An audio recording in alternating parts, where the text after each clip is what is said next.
안녕하세요. 우리가 주변 사람에게 자신의 그 약점을 보이는 것은 누구나 할 수 있는 일이지요. 하지만 제대로 해낼 수 있는 사람은 사실 우리가 손에 꼽을 정도로 작다고 합니다. 지혜와 용기를 두루 겸비해야만 가능한 일이라고 합니다. 스스로 상대에게 자신의 부족함을 드러낼 수 있으려면 우선 자신을 보호하고 자신을 감춰야 할 이유와 방법을 잘 알고 있어야 한다고 합니다.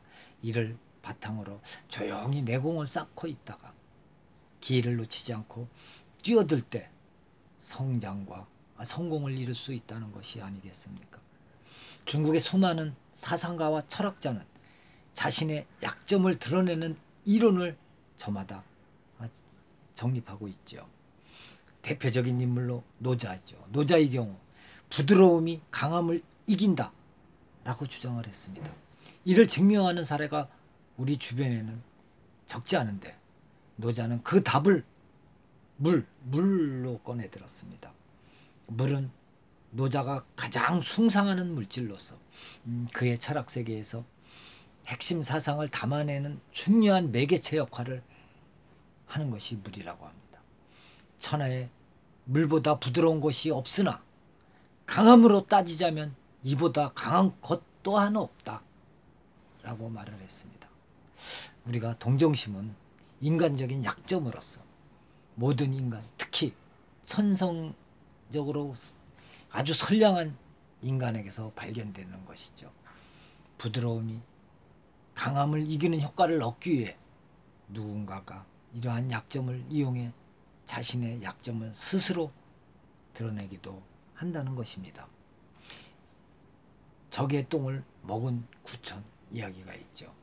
월왕이었던 구천은 오왕 부차에게 패한 뒤 부차의 요청에 따라 오왕에게 수많은 미녀와 금은 보화를 바쳤던 것이죠. 이것도 모자라 자신의 비인 우당과 함께 오나라로 건너가서 인질로 지내야 했습니다. 그리고 자신의 비도 부차에게 바쳤던 것이죠. 나라를 되찾고 복수하려면 자신의 분노를 숨기고 자신의 비천한 처지를 상대에게 똑똑히 인식시켜야 한다는 점을 구천은 알고 있었던 것입니다. 부차의 동정을 사기 위해 구천은 호시탐탐 기회를 엿보기 시작했던 것이죠. 오나라에서 구천은 날마다 말을 돌봤습니다. 말을 초원에 풀어두고 방목하는 것은 물론 똥을 치우고 또 말의 축사도 치우며 부지런히 일만 했던 것이죠. 누가 보더라도 부차에 대한 원망은 전혀 찾아볼 수 없었다는 것입니다. 그러던 어느 날 부차가 병에 걸려 몸져 누워있다는 소식을 듣고 구천은 한달음에 달려갔습니다. 그리고 그 부차의 병세를 이리저리 살펴보더니 급기야는 부차의 똥까지 맛보더니 말을 했습니다. 곧 완쾌하실 거니까 걱정하지 마시고 안심하십시오 라고 말했습니다. 그 모습에 부차는 구천에 대한 그 의구심과 경계심을 완전히 풀었던 것이죠. 그로부터 얼마 지나지 않아 부차는 구천에게 고국으로 돌아가도 좋다는 성질을 내렸던 것입니다. 약자를 불쌍하게 여기는 것은 인성의 최대한 약점이자 동시에 가장 자랑스러운 특징이기도 하지요. 모든 사람이 측은지심을 가지고 있다고 하더니 부차도 역시 예의는 아니었던 것입니다.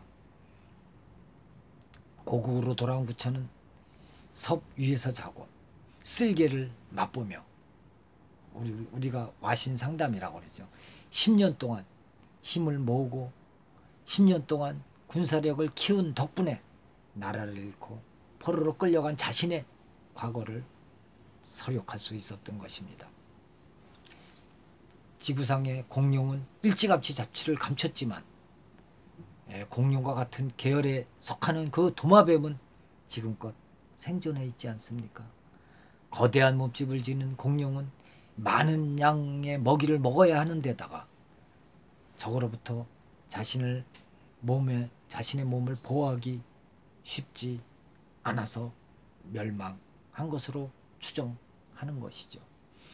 이와는 대조적으로 몸집도 작고 재빠른 도마뱀은 비록 강하지는 않지만 자신을 숨기는 방법을 알고 있었기에 살아남을 수 있었다는 것입니다. 이와 마찬가지로 강적을 만나면 거북이는 어떻게 합니까? 함부로 덤비지 않고 몸에서 가장 연약한 부분인 머리와 사지를 그 단단한 껍질 안으로 숨기는 것이죠. 자신의 단점을 스스로 노출하면 자신을 둘러싼 위기에서 탈출할 수 있다는 것입니다. 그 유명한 홍문년 이야기 아시죠? 삼국시대 때 황후가 유비를 제거하기 위해 연애를 베푼 홍문년 이야기입니다. 홍문년에 참석한 유비는 목숨을 잃을 수 있다는 위협 속에서도 낮은 자세를 유지하며 약한 모습을 보였던 것이죠. 그 모습에 패왕이었던 항우는 득이양양해 하더니 급기야 경계심을 완전히 풀었던 것입니다. 그래서 유비도 거기서 헤어나올 수 있었던 것이죠. 이후 항우는 5강에서 자결했지만 유비는 황제의 보좌에 오를 수 있었던 것입니다.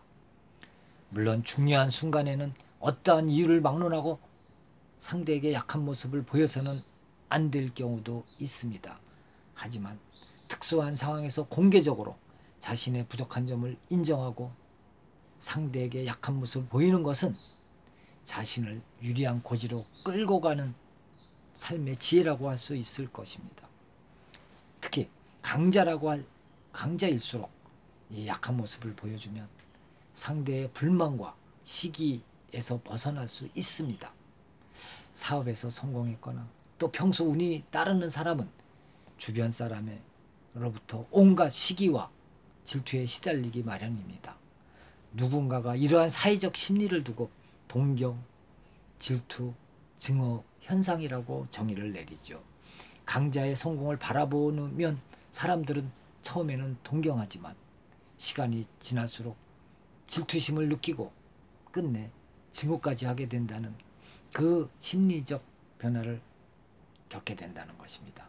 이러한 사회적 심리적 현상은 일시적으로 해소될 수 없기 때문에 해당 상황에서는 상대에게 자신의 약한 모습을 보여주며 적당한 방법으로 질투와 증오를 최대한 피하는 것이 상책이라는 것이죠.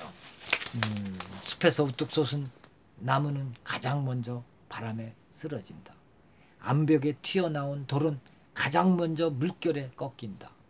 여러 사람 중에서 재주가 뛰어나면 사람들로부터 비난받기 쉽다라는 말이 있죠. 바람에 쓰러지고 물결에 꺾이는 것도 모자라 사람들부터 비난을 받을 바에야 자신의 자세를 낮추고 내실을 다지는 편이 생존과 성공에 필요한 튼튼한 기반과 강력한 지원을 확보할 수 있는 길이 아니겠습니까?